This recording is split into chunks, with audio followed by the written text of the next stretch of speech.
Meredith Tomlinson, and I'm here today with Erin Gibbons of the Paper City Mentoring Project. She's the new executive director, and we're super excited to sit down with her today and talk about this project, how impactful it is in our community, and all the great things that it does to serve the children and the teens here. So thank you so much for joining me, Erin. Thank you. So tell us about the Paper City Mentoring Project that you're now a part of, and what that means for the children in our community. The Paper City Mentoring Project is unique to the state of Ohio, but also to Ross County because we only accept teenagers in grades 9 through 12 from Ross County, and they're matched with a volunteer mentor, and they meet for the duration of their high school career, hopefully to build a relationship and a consistent relationship at that, to help them just understand different lifestyles and a way to improve on their own goals. Sure. And we were chatting before we started recording, and you mentioned this is an opportunity for teens in our community to connect with a positive influence for their life that they might not have had before. Correct. And it's a way for us to kind of stop cycles. Yes. Right? We want to just improve generational cycles and let our teenagers know that there's more than one way to succeed in their own life. Our hope in doing that is that when you match them with a mentor, that it's a consistent adult that they're able to bounce ideas off of and ultimately just become a friend with, and to help them figure out what they want most out of life. Absolutely. Well, what a wonderful thing that you guys are doing in the community. And just a couple things to clarify. Obviously, if you're not familiar with the project, that's why we're here to kind of shed some light on this and what their needs are. And specifically, it's the mentors. And that's what we want to emphasize is the need for the project currently. For mentors, our program would not exist without the generosity and time of volunteers. All of our mentors are volunteer, and it's so cool to watch it unfold as they build those relationships with the teens. But unfortunately, we have way more teens than we do have mentors.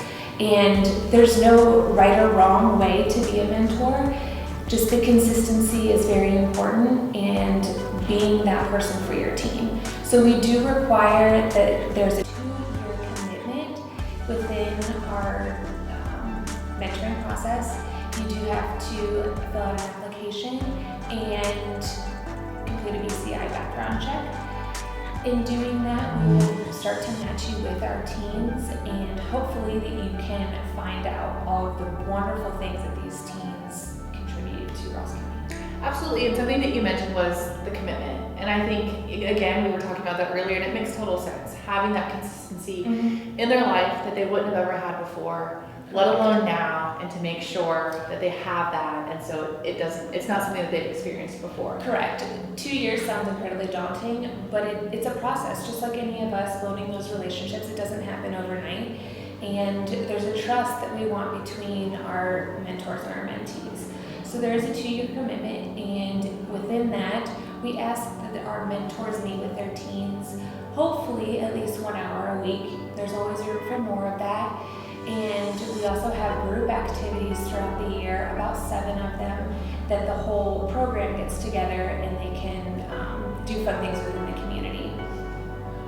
You also mentioned that this is a nonprofit, and I just wanted to clarify that too, because we have Paper City Coffee, which is a fantastic asset to our community as well, and we have the mentoring project. Correct. The Paper City Mentoring Project is its own entity. It's a 501c3, and we get the benefit of Paper City Coffee. They are wonderful in sharing their staff with our teens, so our teens actually get to know them as well.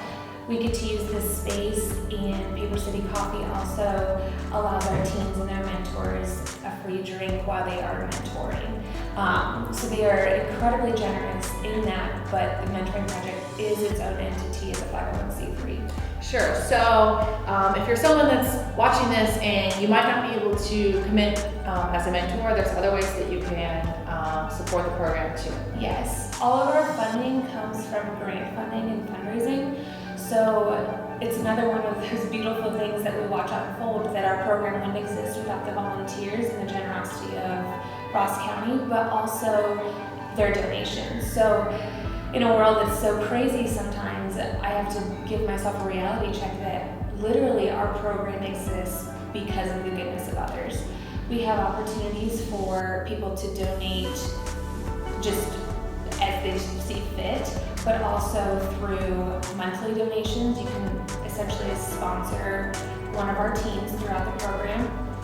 Or if you're a business, all of those events are sponsored by a business. So there's those business sponsorships throughout the year that are also available. Wonderful. Well, Erin, thank you so much for sitting down with us today and sharing with us about the Paper City Mentoring Project. It's a fantastic thing that you all are doing in the community. And like you said, kind of changing those generational cycles to better our community in so many different ways. And it's definitely something that is going to be impactful long term. So thank you so much for what you guys do, and obviously for City Coffee and the entire community. So thank you. Thank you.